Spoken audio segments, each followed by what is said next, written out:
약속이 믿음을 만날 때라는 제목으로 우리 갈라디아서 이제 3장을 이제 마무리 지으려고 합니다. 우리가 어렸을 때 그 이산가족 찾기 프로그램이 있었죠. 다들 기억하실 겁니다. 이산가족이 없어도 우리가 주말만 되면 TV에 다 같이 모여가지고 온 가족이 이산가족이 상봉하는 그러한 이제 감동적인 장면을 보면서 함께 울고 했었던 것들을 아마 다 기억하실 겁니다. 그래서 오늘은 이산가족이 만나는 역사적인 그러한 감동의 시간입니다. 그 이산가족이 누구냐면 바로 이제 언약과 믿음입니다. 구약에서 강조하는 것이 있다면은 그것은 이제 언약이겠죠. 그리고 신약에서 강조되어지는 것은 아마 믿음이라고 말할 수 있을 겁니다. 그래서 구약의 언약과 신약의 믿음이 만나는 그 시점이 바로 오늘 우리가 보게 될 갈라디아서 3장의 말씀입니다. 그래서 언약이 믿음을 만난다는 것은 믿음을 만남으로 언약이 온전히 성취되는 것을 의미하는데 오늘 말씀을 통해서 그것들을 하나하나 살펴보도록 하겠습니다. 15절부터 제가 한번 다시 읽습니다. 형제들아 사람의 예대로 말하노니 사람의 언약이라도 정한 후에는 아무나 폐하거나 더하거나 하지 못하느니라. 사람이 세운 언약이라도 함부로 폐할 수 없다라고 말하는 것은 하나님이 세운 언약은 절대로 변하지 않고 반드시 이루어진다 이런 말씀이겠죠. 16절에 이 약속들은 아브라함과 그 자손에게 말씀하신 것인데 이것을 가리켜 그 자손들이라 하지 아니하시고 오직 하나를 가리켜 내 자손이라 하셨으니 곧 그리스도라 이렇게 말씀합니다. 자, 아브라함과 그 자손에게 말씀하신 약속 이렇게 이야기하고 있습니다. 아브라함과 그 자손에게 약속한 것 그것이 무엇인지를 먼저 한번 보도록 하겠습니다. 창세기 12장 3절 1절부터 3절까지의 말씀 다시 한번 좀 보도록 하겠습니다. 하나님께서 아브라함을 부르시고 보내시는 아주 중요한 장면이죠. 하나님께서 말씀하십니다. 너는 너의 본토 친척 아비 집을 떠나 내가 내게 지시할 땅으로 가라.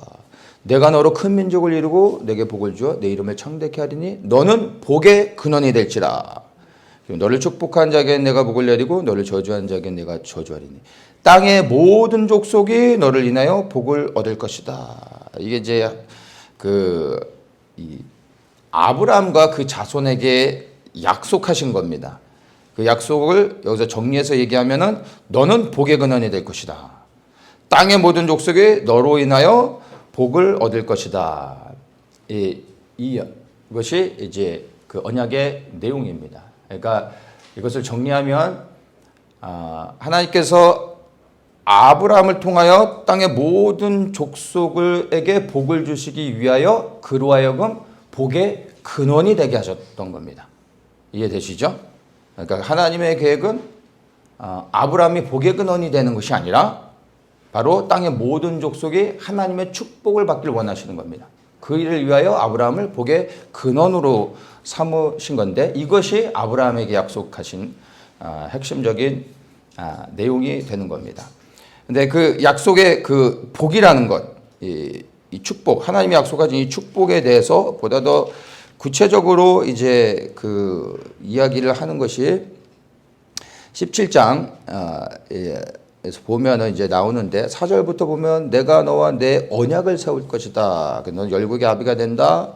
이렇게 쭉 말씀하시면서 7절에 내가 내 언약을 나와 너와 내 대대 후손의 사이에 세워 영원한 언약을 삼고 너와 내 후손의 하나님이 되리라. 그러면서 8절에 언약의 구체적인 내용을 말씀하시죠. 내가 너와 내 후손에게 너의 우구하는 이 땅, 가나안 땅, 곧 가나안이 일경으로 주어 영원한 기업이 되게 하고 나는 그들의 하나님이 되리라.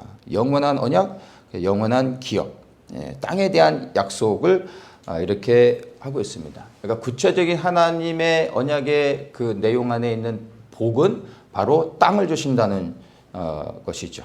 근데 그 축복이 기간이 있는데 언제까지입니까? 10년, 100년 이게 아니라 영원한 언약을 세우겠다. 영원한 기업이 되게 해주겠다. 이거죠. 그러니까 그 하나님이 약속하신 축복이 땅에 대한 축복을 영원토록 주시겠다. 이렇게 약속하신 겁니다. 그래서 아브라함에게 약속하신 언약은 영원한 언약이다라는 것입니다. 영원토록 함께 하시며 복을 주시겠다. 이것이죠. 근데 이 의미를 구약에서는 이해할 수는 없지만 신약으로 와서 이 말씀을 잘 생각해 보고 이것을 해석해 보면 그 말의 의미는 무엇이냐면 바로 영생을 주시겠다라는 의미로 이제 나중에 우리가 말씀을 통해서 알 수가 있습니다. 그래서 아브라함의 언약이 신약에 와서 믿음을 통하여 결국에 영생을 얻게 된다는 것을 오늘 말씀을 통해서 우리가 이제 발견하게 됩니다.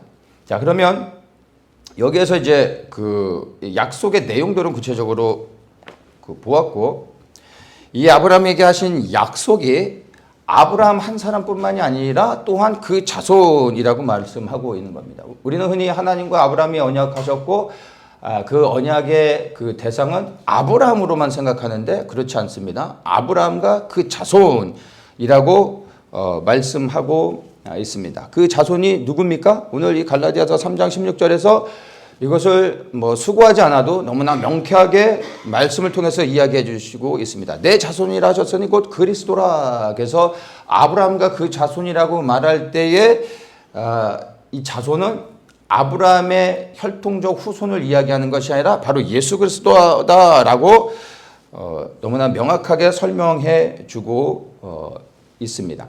그리고 창세기 이제 13장 15절에서도 보면은 하나님께서 이제 아브라함에게 약속하셨던 언약에 대해서 다시 한번 언급하시며 그 땅에 대한 약속들을 하실 때 15절에 이렇게 말씀하십니다. 보이는 땅을 내가 너와 내 자손에게 주리니 영원히 이르리라. 여기서 너와 내 자손이라고 말합니다. 우리는 이 말씀을 읽을 때 너와 내 자손 하면 아브라함과 아브라함의 후손들을 이야기하겠구나라고 생각하겠지만 여기에서 말하는 내 자손이라 하면 바로 갈라디아서 3장 16절에서 말하는 아브라함과 그 자손이라고 할 때 그 특정한 인물 한 사람 바로 예수 그리스도를 말하는 겁니다. 그래서 이 창세기 13장 15절에서도 너와 내 자손에게 주겠다라고 하셨을 때 이 여기에서 자손이 바로 예수 그리스도를 의미하는 것이고 갈라디아서 3장 16절에서 그것을 이제 명확하게 설명해 주고 있습니다. 그래서 이 창세기 13장 15절에서 사용된 이 자손이라는 단어가 스페르마라는 이제 헬라어인데 이 단어의 의미가 중요한 게 아니라 이 단어가 복수가 아니라 단수라는 것입니다. 그러니까 유일한 단 한 명만을 언급하고 있다라는 겁니다. 근데 그것이 누구입니까? 바로 예수 그리스도. 이건 설명하지 않아도 이제 아시겠죠. 그래서 갈라디아서에서도 뭐 너무나 명쾌하게 설명해주고 있지만 하나님께서 아브라함에게 언약하셨을 때 그 언약의 대상은 아브라함뿐만이 아니라 바로 예수 그리스도, 아브라함의 후손으로 오시게 될 예수 그리스도도 처음부터 하나님께서 계획하시고 예수 그리스도를 그 안에 넣으셨다. 하나님의 그 원래의 계획 안에 있었다라는 것을 정확하게 우리가 알 수 있습니다. 이것을 조금 더 구체적으로 보면은 사실은 아브라함과 그 자손이지만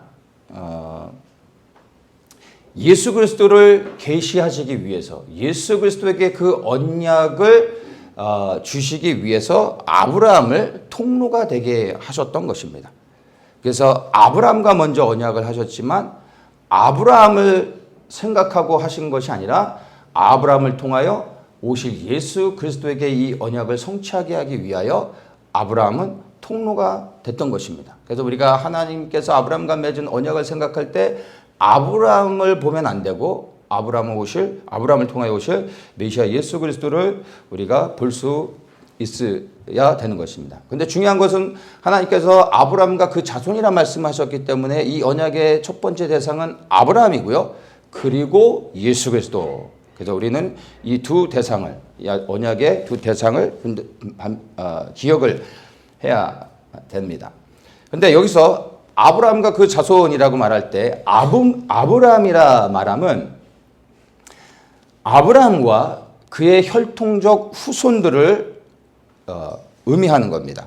창세기 17장 그 8절에서도 읽었지만은 여기에서 그 내가 너와 내 후손에게 너의 우거한 땅 가나안 일경을 주겠다라는 이 내용들을 쭉 읽어 보면은 아브라함과 그 아브라함의 혈통적 후손들에게 영원토록 그 땅을 주시겠다라는 약속이 담겨 있음을 우리가 문맥 안에서 살펴볼 수가 있습니다. 그래서 아브라함 한 사람이 아니라 아브라함을 통하여 그 모든 그 후손들이 그러한 축복을 받게 된다라는 것을 말씀을 통해서 우리가 알 수 있고요. 그 다음에 아브라함과 그 자손 바로 예수 그리스도죠. 그래서 그 두 번째 대상인 그리스도, 이 예수 그리스도라 함은 주는 그리스도시요 살아계신 하나님의 아들입니다라는 이 믿음의 고백을 하는 모든 사람들을 대상으로 포함시키는 겁니다. 그래서 아브라함과 이 언약의 대상이 아브라함과 예수 그리스도죠.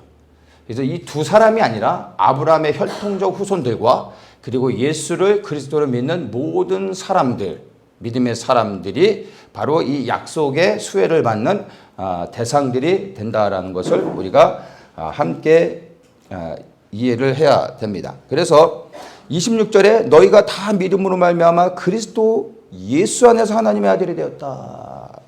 이렇게 말씀하시면서 29절에 너희가 그리스도께 속한 자면 곧 아브라함의 자손이요 약속대로 유업을 이을 자다. 이렇게 설명해 주고 있습니다.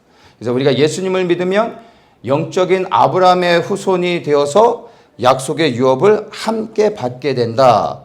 이렇게 말씀하고 있는 것입니다. 그래서 혈통적 아브라함의 후손들뿐만 아니라 우리는 예수 그리스도를 통하여서 하나님께서 아브라함과 맺은 언약의 그 유업을 받을 수 있다라는 것을 우리가 분명하게 알 수가 있는 것입니다.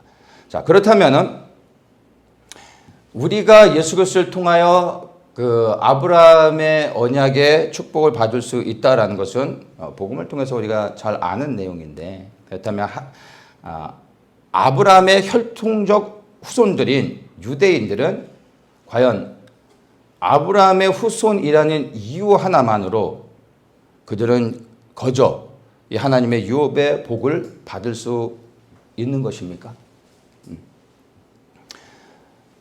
아브라함의 후손들이라 할지라도요, 그 혈통적 후손이라 할지라도 아브라함의 믿음을 갖지 않으면 그 유업을 받을 수 없는 것입니다. 아브라함이 어떻게 하나님의 그 복의 근원이 될 수 있었는지 우리가 그것을 살펴보아야 하는데, 이 아브라함의 믿음을 우리가 그가 가졌던 믿음이 무엇인지를 한번 보아야 됩니다. 창세기 15장 6절의 말씀입니다. 하나님께서 아브라함에게 나타나셔서 이제 언약하시기 전에 말씀하십니다. 아브라함이 여호와를 믿으니 여호와께서 이를 그의 의로 여기시고, 이렇게 말씀하십니다. 아브라함이 하나님을 믿었다 라고 말씀하죠. 그런데 하나님은 그것을 의로 여기셨다 이렇게 얘기하고 있습니다. 아브라함은 하나님을 믿었고 하나님은 그것을 의로 여기신 겁니다. 자, 보다 더 구체적으로 이것을 이야기하면요, 아브라함이 하나님을 믿었는데 하나님의 무엇을 믿었다라는 것입니까? 5절에서 내 자손이 이와 같으리라. 내 자손이 이렇게 축복을 받을 것이다. 이렇게 말씀하시고 난 후에 그가 하나님을 믿었다라고 말하고 있습니다. 여기서 말하는 내 자손이 바로 단수, 한 사람을 이야기하는데 아브라함의 후손으로 오실 메시아 예수 그리스도를 의미하는 것입니다. 그래서 아브라함의 혈통적 후손으로 메시아께서 오신다라는 하나님의 말씀을 아브라함은 믿었던 것입니다. 네. 그 자손이 메시아 예수 그리스도임을 우리는 분명하게 알고 있습니다. 그러니까 아브라함은 하나님께서 약속하신 메시아께서 자신의 후손으로 오신다는 것을 믿었고 하나님은 그것을 의로 여기신 겁니다. 그러니까 무작정 하나님을 믿었더니 의로 여기신 것이 아니라 하나님께서 아브라함의 후손으로 메시아께서 하나님이 보내신 메시아가 오신다라는 그 말씀을 아브라함은 믿었고 하나님은 그 믿음을 의로 여기셨다라는 것입니다. 그래서 아브라함의 믿음은 아브라함의 믿음의 핵심은 다른 것이 아니라 바로 메시아 예수 그리스도를 믿었다라는 것입니다. 이것이 굉장히 중요한 겁니다. 알지 못하고 그리고 보지 못하는 가운데서 나아가는 이 믿음이 또한 아브라함의 믿음인데 그거보다 더 중요한 아브라함의 믿음의 본질은 무엇입니까? 바로 보이지 않는 메시아를 믿었던 것입니다. 이것을 하나님은 기쁘게 여기셨고 그 믿음을 보시고 그를 복의 근원으로 삼으신 겁니다. 아브라함은 당연히 메시아를 보지 못하였습니다. 그러나 하나님의 말씀을 통하여 메시아 예수 그리스도를 믿었고 그것을 의롭다 인정을 받았던 것입니다. 이것이 아브라함의 믿음의 본질이고 아주 핵심적인 내용입니다. 그래서 하나님은 아브라함에게 있는 이러한 메시아에 대한 믿음을 보시고 그를 택하여 복의 근원이 되게 하셨던 것입니다. 여러분 정말 하나님의 복을 받기를 원하십니까? 그러면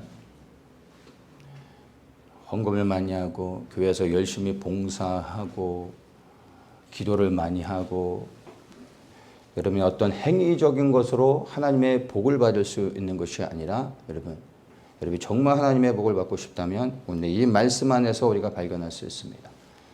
예수 그리스도를 믿는 것입니다. 그분이 그리스도이심을 믿는 것입니다. 그리고 그것을 믿는다면 그 믿음대로 살아가는 것입니다. 그러면 복을 받습니다. 아브라함은 메시아께서 자신의 혈통의 후손으로 오신다라는 것을 믿었고 그것을 믿음으로 행하며 살아갔다는 것을 그의 삶의 열매를 통하여 우리는 분명하게 알 수 있습니다. 여러분이 정말 예수님을 믿으신다면 동일한 아브라함의 믿음을 갖고 계신다면 예수 그리스도를 믿는 믿음으로 여러분이 사셔야 됩니다. 무엇보다도 정말 여러분들이 믿고 있는 그 예수 그리스도가 누군지가 스스로 정리되어야 합니다. 그리고 그 믿음대로 살아갈 때 여러분은 구하지 아니하여도 하나님의 복을 받게 될 것입니다. 그래서 이 하나님의 언약의 축복을 받기 위해서는요, 다른 것이 아니라 반드시 메시아를 믿는 이 믿음이 있어야만 하는 것입니다. 예수가 그리스도임을 믿는 믿음. 그리하여 그 믿음을 따라 순종하며 살아가는 삶.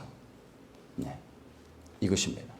그래서 아브라함의 후손들이라 할지라도 믿음이 없으면, 아브라함의 믿음이 없으면, 메시아를 보고 그리고 메시아를 향하여 나아가는 믿음이 없다면 결코 아브라함의 유업을 받을 수 없는 것입니다. 아브라함이 복의 근원이 될 수 있었던 이유는 바로 메시아에 대한 믿음이 있었던 것을 기억하셔야 됩니다. 그래서 혈통적 후손들이라 할지라도 반드시 아브라함이 가졌던 그 메시아에 대한 믿음이 있어야지만 유업을 받게 되는 것입니다. 이 말씀을 좀 적용하면요, 오늘날 이제 이스라엘로 수많은 유대인들이 알리야를 하고 있습니다. 그러나 여러분, 그들이 눈에 보여지는 이스라엘이라는 땅으로 알리야를 한다고 해서 그 유대인들이 구원을 받을까요? 전혀 아닙니다. 오히려 이 유대인들이 지금 알리야하는 것은 유대법에 의해서 거의 대다수의 유대인들이 알리야할 때 유대교로 개종합니다. 개종을 해도 거의 대부분이 세속적인 유대인이고 형식적인 그런 유대교로 개종하는 거긴 하지만 그러나 이 알리야 할 때 이 유대인들은 대부분 유대교로 개종합니다. 예수 그리스도와 상관이 없습니다. 이들이 예수 그리스도를 알지 못합니다. 그렇다면 과연 이들이 하는 알리야가 그들에게 구원이 될 수 있을까요? 그것을 하나님이 기뻐하시는 게 될까요? 전혀 아니죠. 여러분. 그들이 혈통적 유대인으로서 눈에 보여지는 이스라엘이라는 땅에 돌아올 때 구원을 받는 것이 아니라 메시아인 예수 그리스도께 돌아갈 때 육적인 알리야가 아니라 영적인 알리야가 이루어질 때 그들이 구원을 받게 되는 것입니다. 그래서 정말로 이 시대의 그 진정한 알리야는 이스라엘로 돌아가는 알리야가 아니라 메시아께 돌아가는 알리야입니다. 그래서 이것을 위해 우리는 메시아닉주 교회를 돕고 그 교회들이 유대인들에게 복음을 전할 수 있도록 해야 된다는 것을 우리 반드시 기억을 해야 되는 것입니다. 자, 17절의 말씀을 이제 계속해서 보도록 하겠습니다. 내가 이것을 말하노니 하나님이 미리 정하신 언약을 430년 후에 생긴 율법이 없이 하지 못하리니 그 약속을 헛되게 하지 못하리라 이렇게 말하고 있습니다. 자, 아브라함의 그 혈통적 후손들은 아브라함의 후손들이기 때문에 우리는 아브라함의 그 유업을 당연히 받는다라고 생각하면서 그 유업을 받기 위해서 유대인들이 하는 게 뭐냐면 바로 율법을 지키는 것입니다. 아브라함에게 주신 언약을 받기 위해서는 모세를 통해 주신 이 율법들을 철저히 지킬 때 우리가 바로 하나님의 축복을 받게 된다라는 생각으로 예나 지금이나 유대인들이 하는 것이 바로 율법을 철저히 지켜가는 것입니다. 그리고 그 율법을 지킬 때 그들은 하나님의 축복을 받게 될 것이고 우리 이스라엘이 회복될 것이다 라고 소망하면서 더욱더 율법적으로 종교적으로 변해가고 있는 것이 유대인의 현실이라는 것입니다. 자, 그러면 우리가 이 율법에 대해서 보겠습니다. 이 율법이란 무엇일까요? 시내산에서 모세를 통해서 하나님께서 이스라엘 백성들에게 주신 것입니다. 십계명을 비롯하여 이스라엘 백성들에게 지키라고 주신 아주 구체적인 규례와 율례들이죠. 이 모세오경에 포함되어 있는 이 율법들을 세부적으로 나누면 613개라고 말을 하죠. 거기에다 플러스 시간이 지나면서 수많은 랍비들이 더욱더 붙여놔서 각 어떤 그 랍비의 그 가르침에 따라 이 율법은 기하급수적으로 늘어났습니다. 그런데 이 율법을 지켜야 바로 언약 백성으로서 하나님의 축복을 받는다라고 생각하고 있습니다. 자, 이스라엘 백성들은 이 율법을 지킴으로 하나님께서 약속하신 유업을 받게 된다라고 굳게 믿고 있고 그리하여 율법을 지키는 일에 더욱더 열심을 내고 있다는 것입니다. 그러면 그리고 율법을 지키는 것을 그들만의 특권이요 자랑으로 생각하고 있습니다. 그런데 우리가 그들을 보지만 과연 그들이 그렇게 철저하게 율법을 지킨다고 해서 그들이 구원받을 수 있습니까? 전혀 그렇지 않음을 우리는 알고 있습니다. 그렇다면 오늘 이 말씀을 통해서 율법에 대해서 말씀은 어떻게 말하고 있는지 보도록 하겠습니다. 17절을 다시 한번 읽습니다. 내가 이것을 말하노니 하나님의 미리 정하신 언약을 430년 후에 생긴 율법이 없이 하지 못하여 그 약속을 헛되게 하지 못하리라. 자, 언약과 율법을 아주 명쾌하게 서열로 정리합니다. 쉽게 얘기해서 짬밥손으로 딱 한 번에 아주 깔끔하게 정리를 하고 있습니다. 언약보다 한참 뒤에 생긴 율법이 언약을 취소할 수 없다. 언약을 대체할 수 없다. 언약을 무효화할 수 없다. 이 말입니다. 근데 이 말의 의미를 우리가 좀 더 구체적으로 적용해서 해석해서 얘기한다면요. 이 말은 율법의 행위가 결코 믿음을 대체할 수 있는 것이 아니다. 율법을 지킴으로 구원받을 수 있는 것이 아니라 오직 믿음으로 구원받을 수 있는 것이다.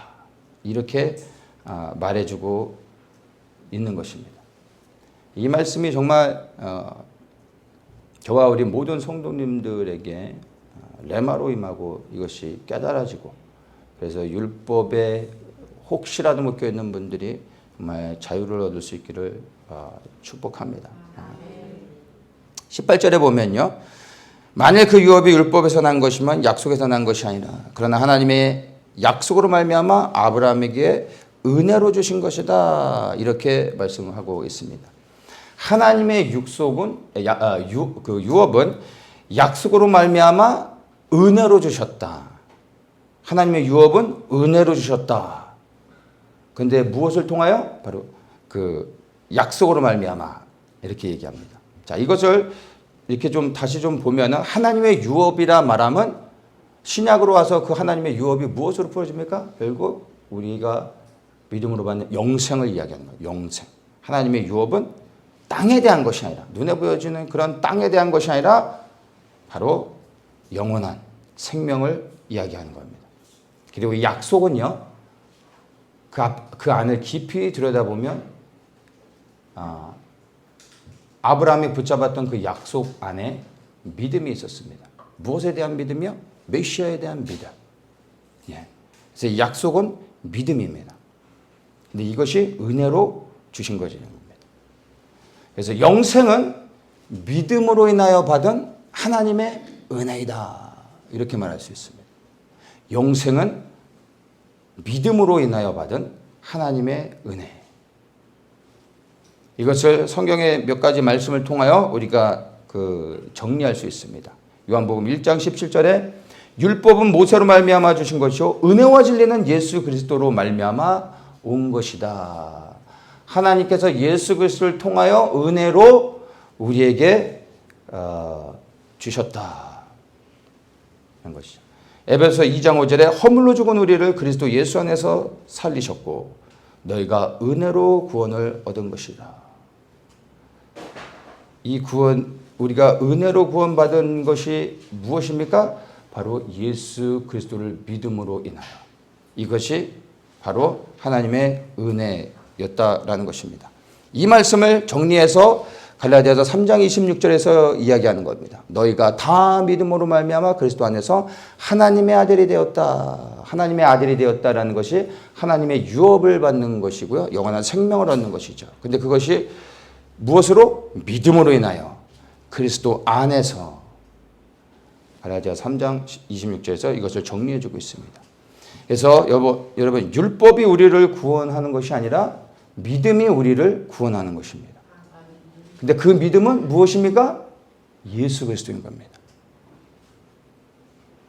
그리고 그 구원은 하나님의 은혜였다라는 것을 말씀을 통해서 우리가 알 수 있는 것이죠. 자, 그렇다면은 19절에 이렇게 얘기합니다. 그런즉 율법은 무엇이냐? 여러분, 율법은 그럼 무엇입니까? 결국에는 우리가 믿음으로 구원받는 것인데 그렇다면 율법은 왜 우리에게 주어진 것입니까? 이것을 설명해 줍니다. 범법함을 인하여 더한 것이라. 천사들로 말미암아 중보의 손을 빌어 베푸신 것이다. 약속하신 자손이 오시기까지 있을 것이다. 율법에 대하여 세 가지를 19절에서 설명해 주고 있습니다. 첫 번째, 범법함을 인하여 더한 것이다. 그러니까 죄로 인하여 덧붙여진 것이다. 이것이죠. 우리가 지은 죄로 인하여 율법이 더하여졌다는 겁니다. 원래 하나님의 계획에 율법은 없었습니다. 우리가 죄를 지어서 율법을 더하셨다라는 겁니다. 사도행전 7장 53절에 보면 너희가 천사에 전한 율법을 받고도 지키지 아니하였도다. 율법을 주셨지만 그러나 그럼에도 불구하고 율법을 지키지 않는 자들. 죄로 인하여 율법을 주셨는데 그럼에도 불구하고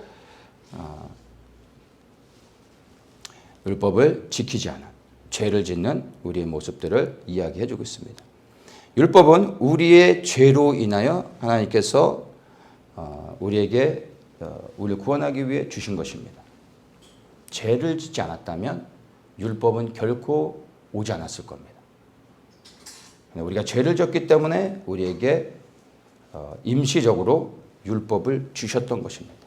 그리고 그 율법을 주셨음에도 불구하고 사람들이 율법을 지키지 않았다라는 걸 말해주고 있습니다.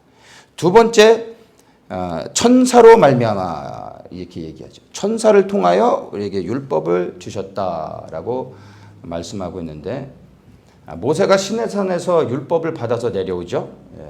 근데 이 모세가 받아온 이 율법은 천사를 통하여서 전하여 주신 겁니다. 신명기 33장 2절에 보면 일러스되 여호와께서 시내에서 오시고 세일산에서 일어나시고 바란산에서 비치시고 1만 성도 가운데서 강림하셨고 그 오른손에는 불같은 율법이 있도다. 이 모세가 율법을 받을 때 그 모습을 이렇게 묘사하고 있는데 오른손에 불같은 율법을 갖고 오셔서 모세에게 주셨다는 겁니다. 근데 여기서 여호와라고 말하죠. 여기서 진짜 여호와가 아니라 하나님이 아니라 하나님의 이름으로 오신 하나님의 형상으로 온 천사를 말하는 거죠. 하나님을 볼 수 있는 사람은 없습니다. 그래서 율법은 바로 천사의 손에 의하여 모세에게 주어진 것입니다. 세 번째, 약속하신 자손이 오시기까지 있을 것이다. 여기서 자손은 예수 그리스도를 말하고 있는 것을 우리가 알고 있습니다. 그런데 그 자손이 오시기까지 있는 것이다. 이 말의 의미가 무엇입니까? 율법은 영원한 것이 아니라 율법은 유효기간이 있다는 거죠. 그 유효기간이 언제까지입니까? 명확하게 설명해 줍니다. 예수 그리스도가 오시기까지. 그러면 뭐예요? 예수 그리스도가 오시면 율법의 그 역할은 끝난다는 겁니다. 그러면 지금 우리가 살아가고 있는 이 시대 율법의 역할, 율법의 능력, 율법의 생명이 있습니까? 없습니다. 끝났습니다. 이걸 반드시 기억하셔야 돼요. 율법의 시대는 끝났습니다. 끝났는데도 불구하고 여전히 율법 아래 살아가는 사람들이 너무 많아서 이야기하는 겁니다. 예전에 그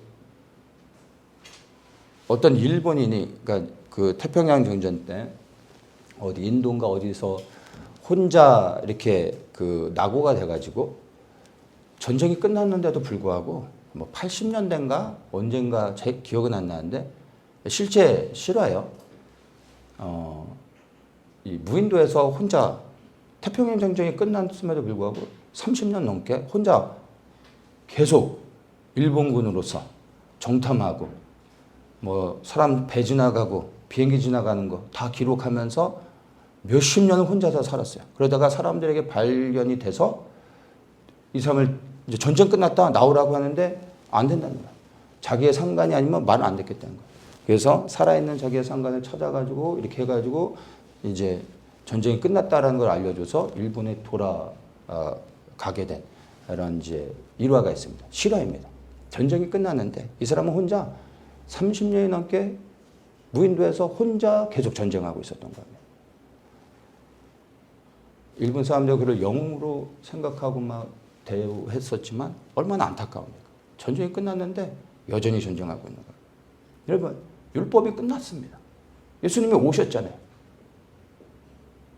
근데 여전히 율법 아래 살아가는 사람들이 너무나 많다라는 겁니다. 이거 반드시 기억합니다. 해야 됩니다. 율법의 그 역할은 이미 끝났습니다. 율법이 우리를 묶을 수 없습니다. 율법 아래 스스로 내려가서 묶여 사시면 안 됩니다. 율법을 벗어나 이제 자유해야 됩니다. 그 자유한다라는 의미는 내 마음대로 살아간다는 것이 아니라 예수 그리스도를 믿는 믿음 안에서 이제 행하며 살아가는 것입니다. 율법과 전혀 상관이 없는 겁니다.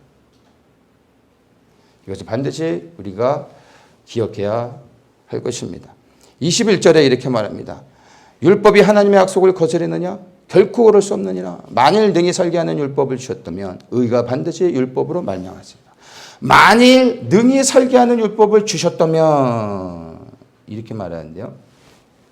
이 말을 세번역에서는 이렇게 얘기합니다. 율법이 생명을 줄 수 있었다면 이렇게 이야기하는 겁니다. 그러면 의가 율법으로 말미암았을 것이다. 이 말의 의미가 뭡니까? 율법은 결코 생명을 줄 수 없다라는 것을 이야기하는 거죠. 그렇다면 무엇입니까? 율법이 하나님의 약속을 거스르느냐? 이렇게 말하고 있죠. 율법이 생명을 주지 못하기 때문에 그렇다면 율법은 하나님의 그 약속과 반대되는 것입니까? 약속을 거스르는 것입니까? 결코 그럴 수 없다라고 말하고 있는 겁니다. 그러면 이 부분을 율법에 대하여 조금 더 자세히 보도록 하겠습니다. 24절에 율법에 대해서 이제 보다 더 구체적으로 설명해 줍니다. 이같이 율법이 우리를 그리스도에게로 인도하는 몽학선생이 되어 우리로 하여금 믿음으로 말미암아 의롭다함을 얻게 하려 함이니라. 이렇게 얘기하고 있습니다. 몽학선생이라고 표현합니다. 율법은 몽학선생입니다.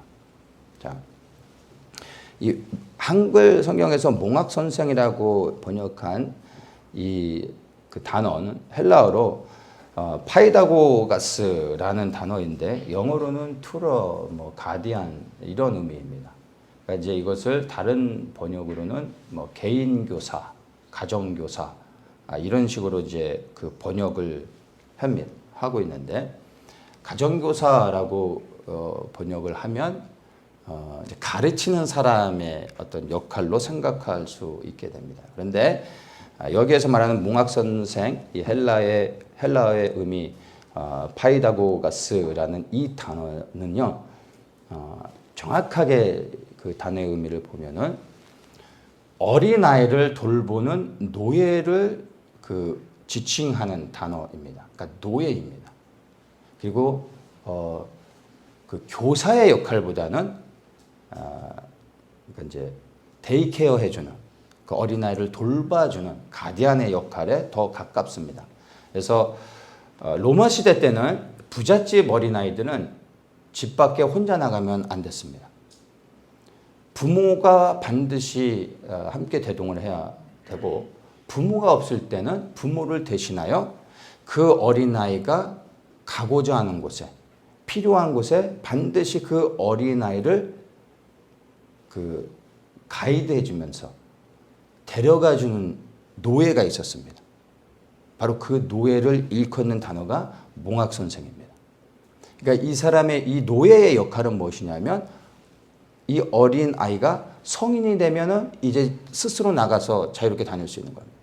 그러나 어린아이였을 때는 부모가 없을 때 이 몽학선생이 아이를 데리고 아이가 필요한 곳까지 그냥 보호자 역할로서 데려다 주는 겁니다. 가르치는 역할이 아니라 데려다 주면 그의 역할은 끝나는 것입니다.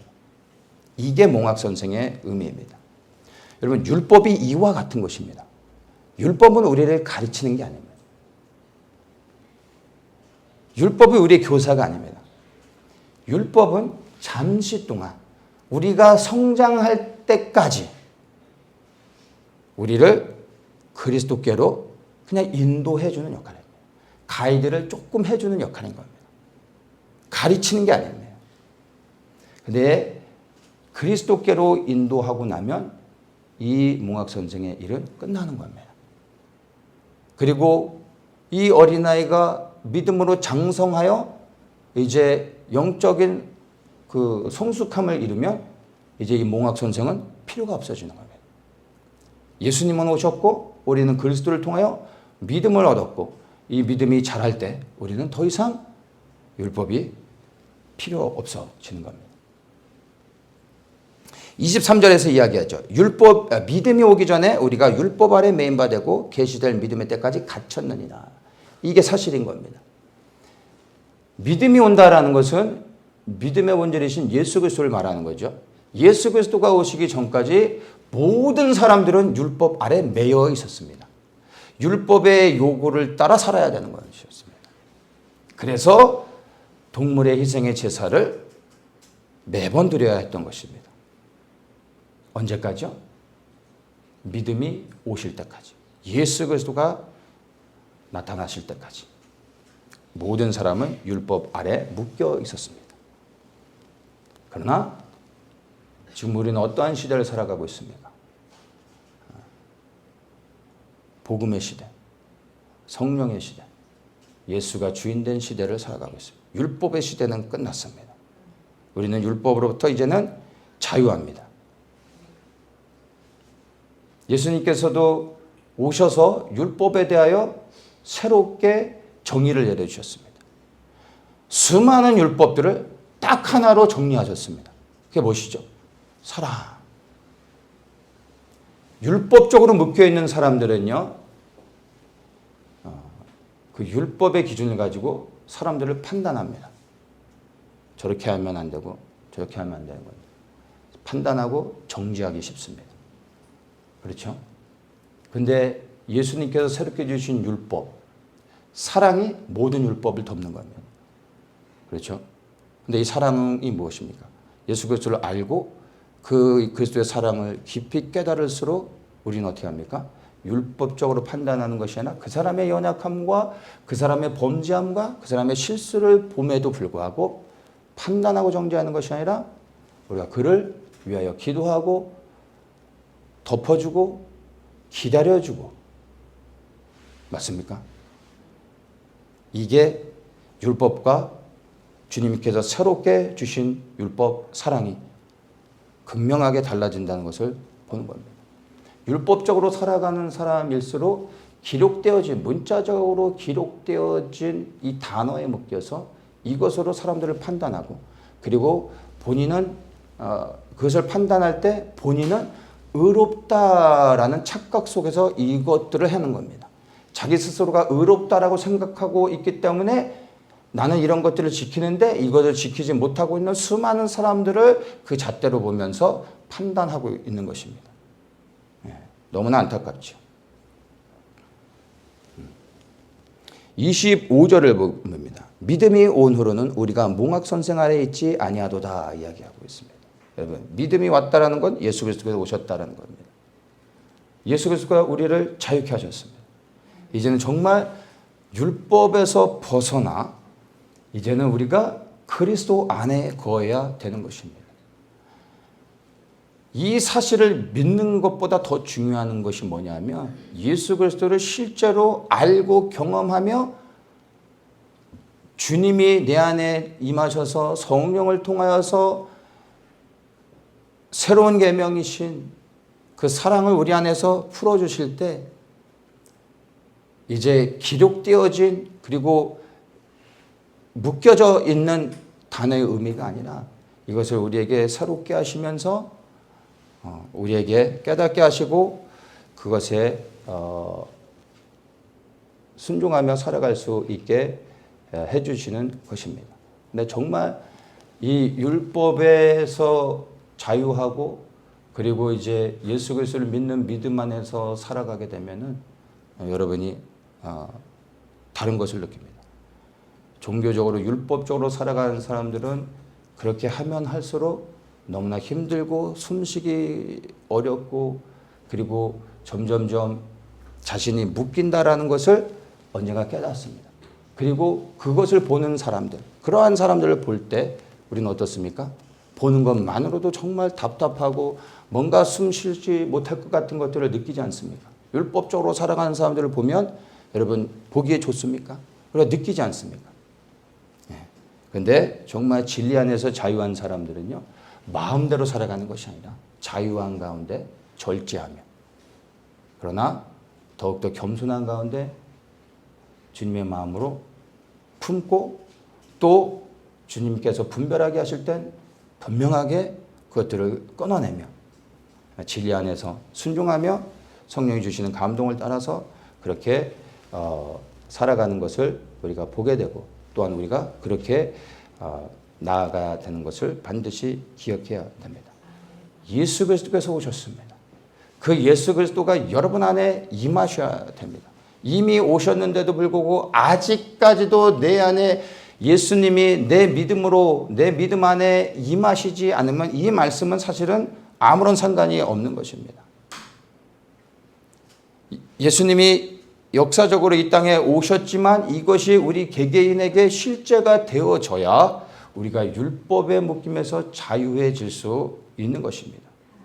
그리고 이제 율법의 요구사항보다 사실은 더 깊고 더 구체적인 하나님의 말씀하심들을 통하여 진리 안에 자유하지만 결코 방종하지 않고 더욱더 거룩함과 정결함 가운데 살아가게 되는 것을 여러분들이 경험하게 될 것입니다.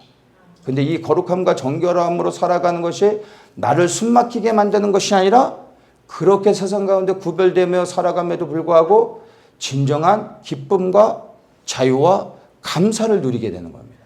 이것이 율법을 안에 묶이는 것과 다른 것입니다. 이건 경험해보지 않으면 알 수 없는 겁니다. 여러분 정말 예수님께서 여러분의 믿음 안에 임하시기를 축복합니다. 여러분의 믿음이 예수 그리스도여야 됩니다.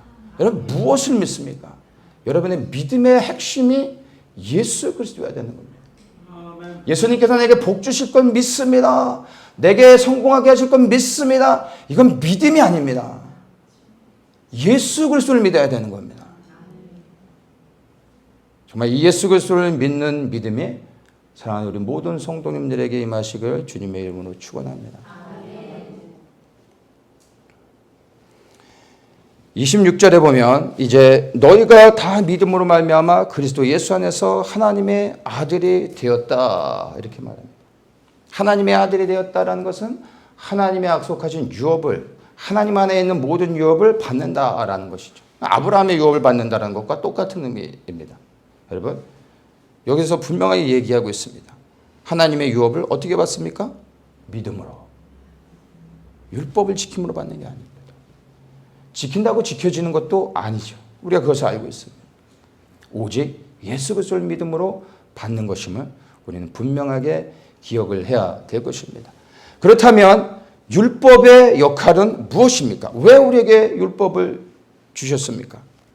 로마서 3장 20절에 그러므로 율법의 행위로 그의 앞에 의롭다 하심을 얻을 육체가 없나니 율법으로는 죄를 깨달음이나. 율법을 주신 목적에 대해서 설명해 주고 있습니다. 죄를 깨닫게 하기 위한 겁니다. 근데 여러분 이 죄를 깨닫게 하신다라는 의미를 잘 이해하셔야 됩니다. 그저 죄에 대하여 인지하게 하셨다라는 의미가 아닙니다. 죄를 깨닫게 하셨다라는 의미는요. 율법을 통하여 죄가 무엇인지를 깨달았을 뿐만 아니라 죄에 대하여 인지하였을 뿐만 아니라 이 율법의 요구에 따라 율법을 지키며 살아가 봤지만 그러나 결코 율법을 지킬 수 없다라는 것을 깨닫는 것이 죄를 깨닫는 것입니다. 이해되십니까? 여러분 하나님의 기록되어진 말씀대로 살아가려고 율법에서 요구한 대로 여러분 온전히 살아가려고 노력해 보셨습니까? 그랬더니 되던가요? 되셨다고 하면은 제가 더 이상 할 말이 없습니다. 하산하셔도 됩니다. 네. 근데 지키면 지킬수록 우리가 깨닫는 게 무엇입니까? 안 된다라는 것입니다. 어느 순간까지는 지키다가 한순간에 무너집니다. 맞습니까? 수많은 요구가 있는데 그 모든 율법의 요구들을 우리가 하나도 놓침없이 다 지킵니까? 아니잖아요. 무엇인가 하나를 우리가 놓치는 순간, 그 하나를 지키지 못하는 순간 모든 율법을 범하는 것이 하나님의 말씀임을 우리는 알고 있습니다.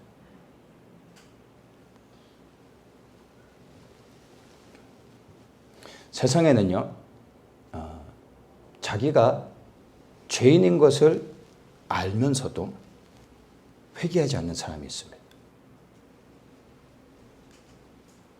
자기가 죄를 짓고 있다는 것도 알아요. 나쁜 사람이라는 것도 알아요. 이렇게 하면 안 된다는 것도 알아요. 그런데 합니다. 그리고 회개하지 않아요. 그리고 또 한 부류는 자기가 죄인이 아니라고 하면서 살아가는 사람들이 있습니다. 이런 사람들에게 예수님을 전하잖아요. 그 사람들은 아주 분명하게 얘기합니다. 나는 죄를 안 졌기 때문에, 죄인이 아니기 때문에 난 예수님 필요 없다고. 그런데 죄를 짓고 회개하지 않는 사람이나 나는 죄를 안 졌다고 말하는 사람이나 뭐 결과는 똑같은 겁니다. 맞습니까? 이게 세상에 있는 사람들의 문제입니다. 그런데 이게 세상에서만 적용되는 이야기가 아니라 놀랍게, 충격적이게 교회 안에서도 동일합니다. 교회 안에서 예수 그리스도를 믿는다고 하는 사람들이 죄를 짓고 회개합니까? 죄를 짓고 회개하지 않고 그 죄를 덮고 그 죄를 잊고 모른 척하며 살아가는 사람들이 너무나 많습니다.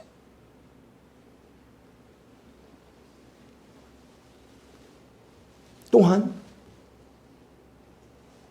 교회 안에서 나는 의롭다라고 말하며 나는 죄를 짓지 않는다고 말하며 자신의 의를 자랑하며 자신의 온전함을 드러내며 살아가는 사람들도 있습니다. 없을 것 같아요. 많이 있습니다.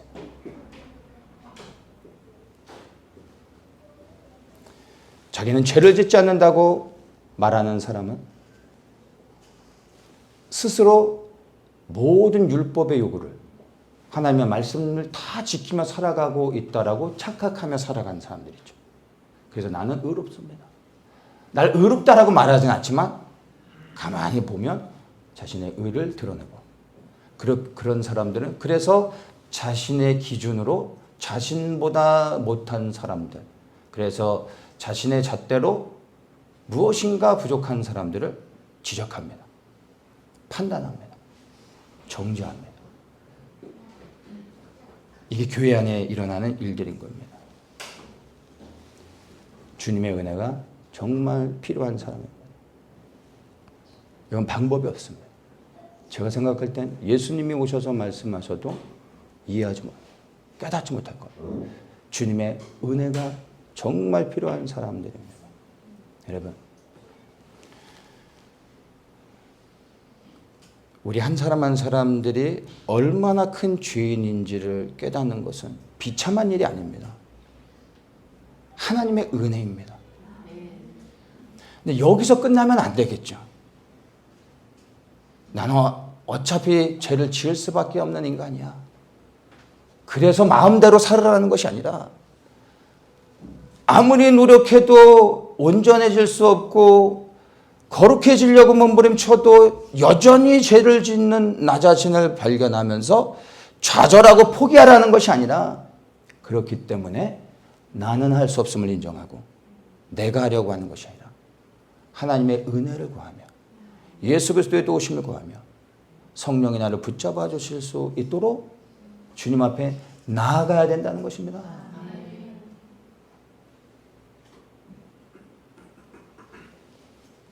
죄를 깨달으십시오.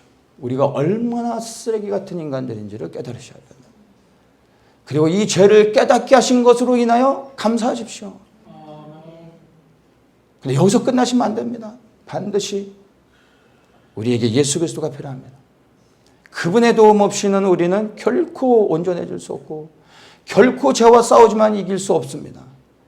그래서 우리는 이것을 깨닫는 사람들은 철저하게 내가 아닌 예수 그리스도를 의지하며 그리스도의 도우심을 구하며 그분 앞에 날마다 무릎 꿇고 주님의 은혜를 구하며 주님을 찾을 수밖에 없게 되는 것입니다. 내가 얼마나 큰 죄인인지를 아는 만큼 깨닫는 만큼 예수 그리스도께 더욱더 나아갈 수밖에 없습니다. 이게 깨달아지지 않는 사람들은 주님 앞에 기도하더라도 무엇입니까? 나의 의를 드러내면 내가 이런 사람입니다. 내가 이렇게 온전함으로 인해 주님께 감사합니다. 이게 그 사람의 기도인 거죠.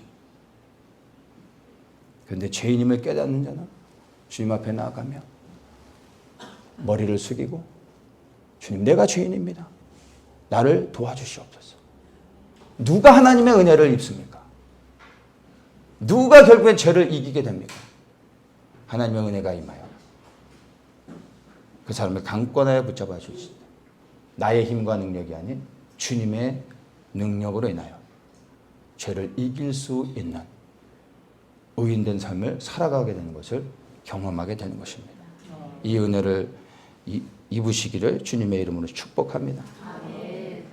그렇다면 율법은 우리를 정죄하고 심판하는 것입니까? 그것을 위해 우리에게 주셨습니까? 그렇지 않습니다. 히브리서 10장 1절에 율법은 장차 오는 좋은 일의 그림자다라고 말합니다.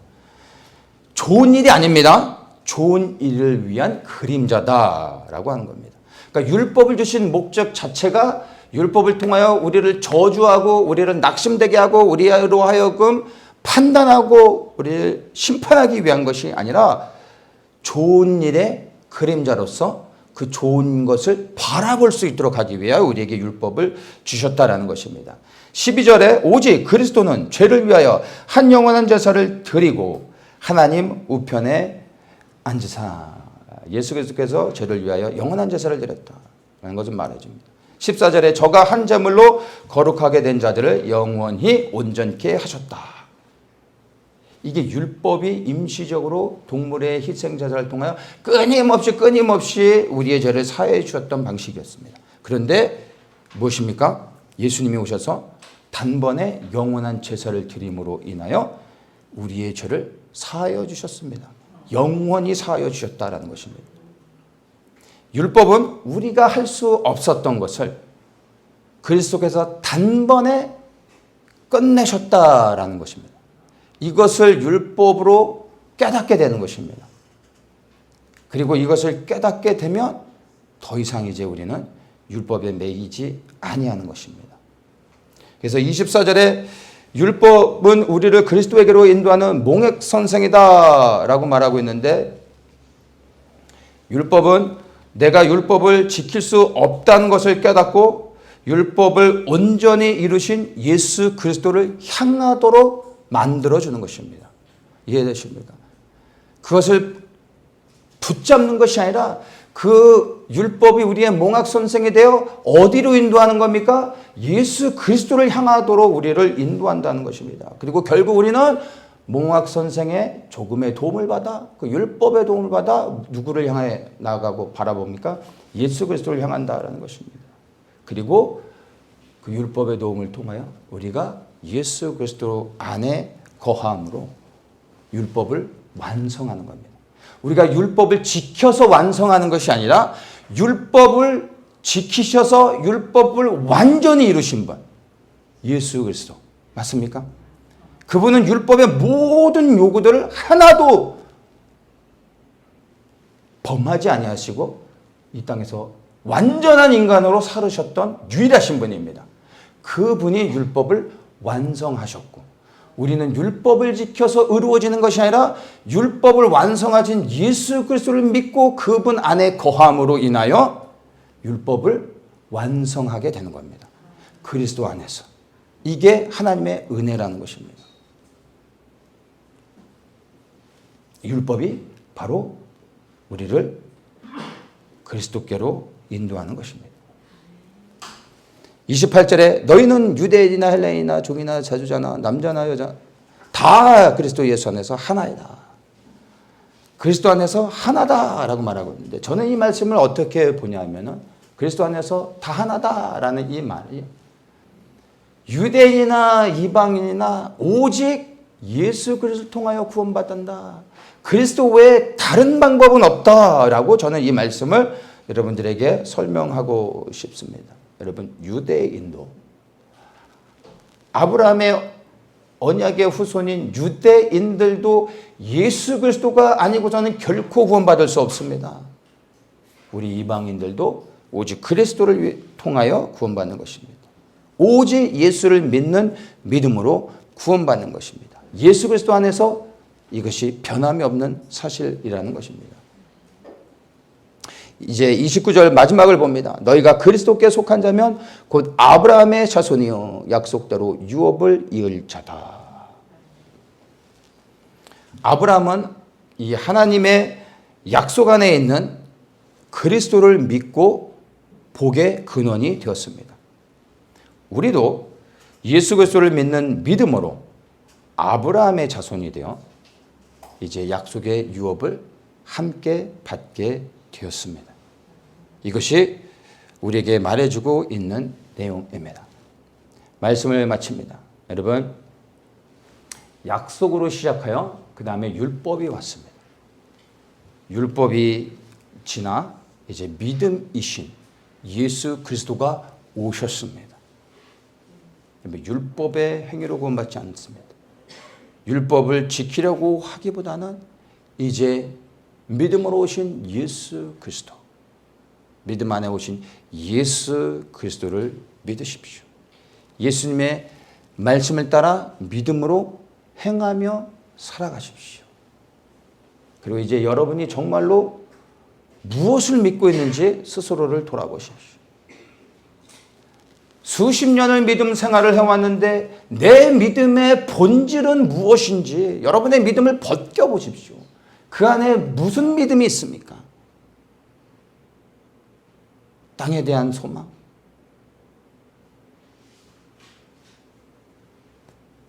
영혼의 구원? 땅의 축복들? 여러분, 믿음의 본질은요, 예수 그리스도가 되어야 됩니다. 예수 그리스도를 믿어야 됩니다. 그리고 이제 이 예수 그리스도를 믿는 믿음 안에서 새롭게 살아가야 됩니다. 아브라함이 자신의 후손으로 오실 메시아에 대한 소망을 믿었기 때문에 말씀을 따라 나아갔던 것처럼 우리도 이제 그리스도를 믿는 믿음을 가지고 그 믿음을 따라 살아가야 되는 것입니다. 이것은 각자의 삶 속에 다르게 적용될 수 있습니다. 저는 예수 그리스도의 다시 오심을 믿습니다.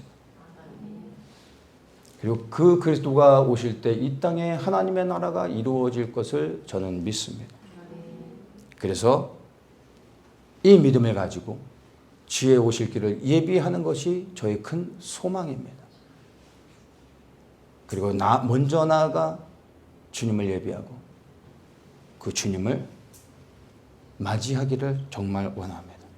이것이 저의 믿음이고 이 믿음이 제게 본질이기 때문에 저의 삶은 이 믿음을 따라 살아가고 있습니다.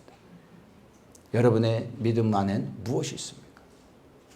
우리는 그 믿음을 따라 살아갈 수밖에 없습니다. 여러분의 믿음을 점검하십시오. 여러분의 믿음의 모든 것이 예수 그리스도가 되게 하십시오. 그리고 그 예수 그리스도를 믿는 믿음 안에서 여러분의 삶을 살아가십시오. 기도하겠습니다. 주님 감사합니다. 언약으로 시작하여 율법을 지나 믿음이신 예수 그리스도를 보았습니다. 주님, 하나님의 언약이 예수 그리스도를 통하여 이루어지는 것을 믿습니다. 아브라함이 예수님을 믿었던 것과 같이 저희 또한 예수 그리스도를 믿기 고백합니다. 주님, 우리의 이 믿음 위에 새롭게 역사하여 주시고 이 믿음을 통하여 새 일을 행하여 주시옵소서. 우리의 믿음이 더욱더 그리스도를 믿는 믿음 안에서 깊이 자라게 하시고 이 믿음을 가지고 주님을 기쁘시게 하는 삶을 살아갈 수 있도록 축복하여 주시옵소서. 우리에게 이 믿음의 분량이 더욱더 확장되어지게 하여 주시고 이 믿음을 통하여 온 열방에 예수 그리스도의 이 복음이 전파되게 하여 주시옵소서. 감사하며 예수님의 이름으로 기도합니다.